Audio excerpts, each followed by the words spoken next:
Here I am with the same John Deere 2032 tractor, and right now I do not have control over the command cut. The dial will change the indication on the dash, but the problem is this joystick doesn't do anything, and I suspect it's the actuator, and I've just about had enough with this crap.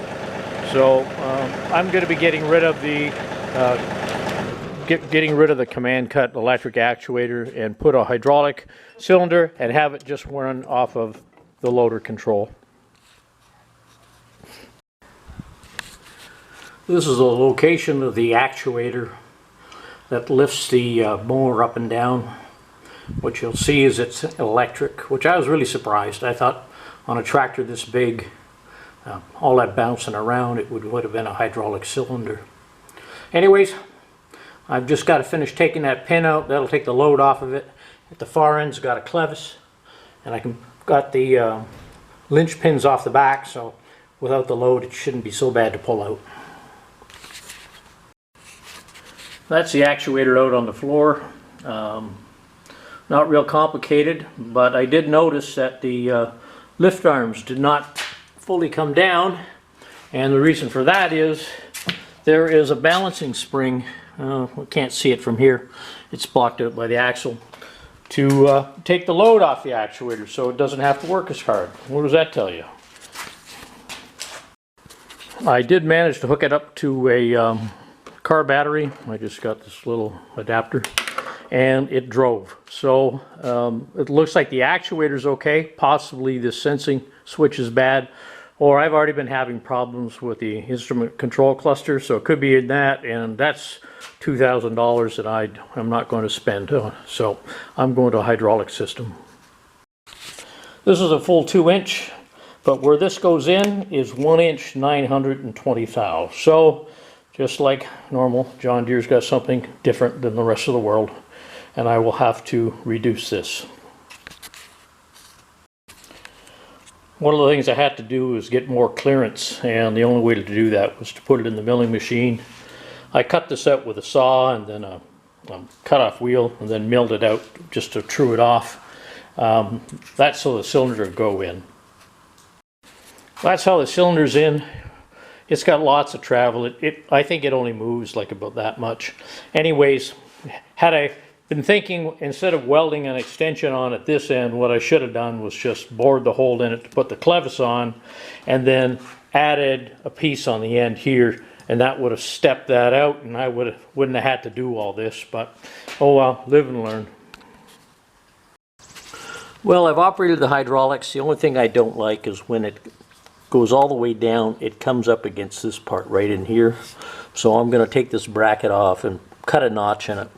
Had I maybe done a little more thinking, what I should have just done is added an end onto this end of the hydraulic cylinder, cut that end off, drilled a hole in the rod, and would have been a little more simple. But oh well, it's going to work in the end. The other thing I notice is it's extremely fast, so really probably it could use a snubber to limit the amount of hydraulic oil.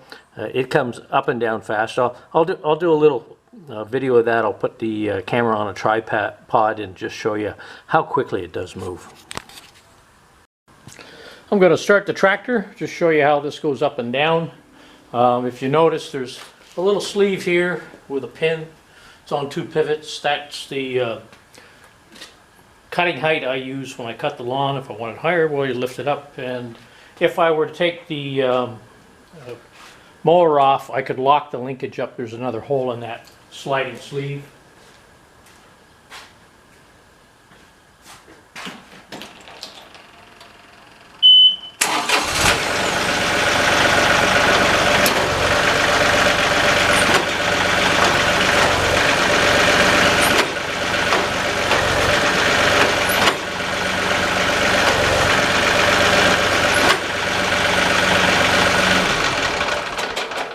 Certainly a lot faster than the electric actuator.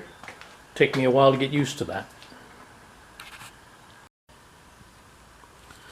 This is the hydraulic cylinder installed, and if I were doing anything different, I would have probably added to the back end rather than the front. Could have saved myself some work, modifying the bracket to accommodate, and also made the hydraulic lines maybe another 4 to 6 inches longer, just so I could sweep them a little bit easier. All said and done, Princess Auto, where I purchased the hydraulic parts and they made the hoses up, came to $298, and some playing around. This is a little closer look at that stop. It goes in and out of this sleeve here, and there's a pin. That's my mowing height. And these are where the lines came in, and they go to the 2 bottom ports, which has the float function on it if you want to use that as well. And as for this stuff up here, because I had the actuator disconnected, there was an alarm came up on the dash, but once I disconnected the dial and the handle, that cleared. There's nothing on the instrument cluster anymore.